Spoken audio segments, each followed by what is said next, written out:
Period is not something to be ashamed of. It sounds common, but how many girls really understand this? We still see girls who are on their period and they are ashamed, bowing their head in shame, feeling some kind of way as if period is something bad.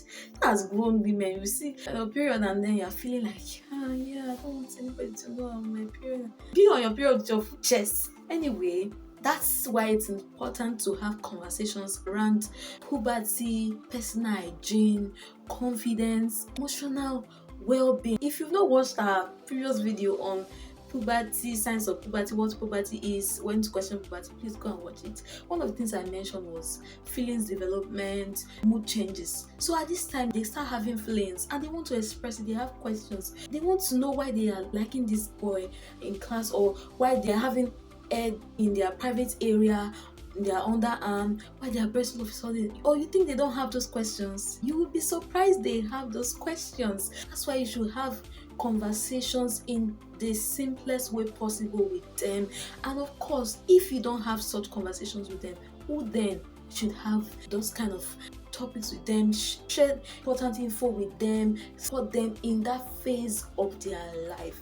So it's important that you do not leave them to be vulnerable and start sharing those things they are supposed to share with you with other people outside who might prey on their vulnerability at that point in time.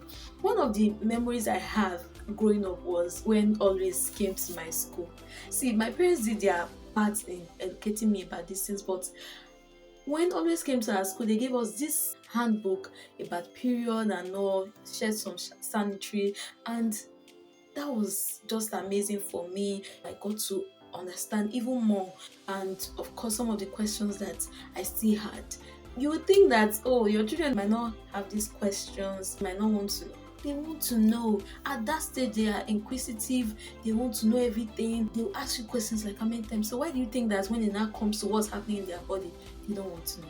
Of course they want to know. So speak to them, talk to them, make them love growing into a woman and the changes happening in their body at that time. Period is not something to be ashamed of, it's not something that they should be afraid about. The changes happening to their body is beautiful and it's a sign that yes, they are growing well. So if you've not been educating your girl child about all of these things, including sex education, take this as a cue. So go and do so. Alright, see you in our next video. Please do well to subscribe to our YouTube channel, follow us, turn on the post notification. Okay, bye.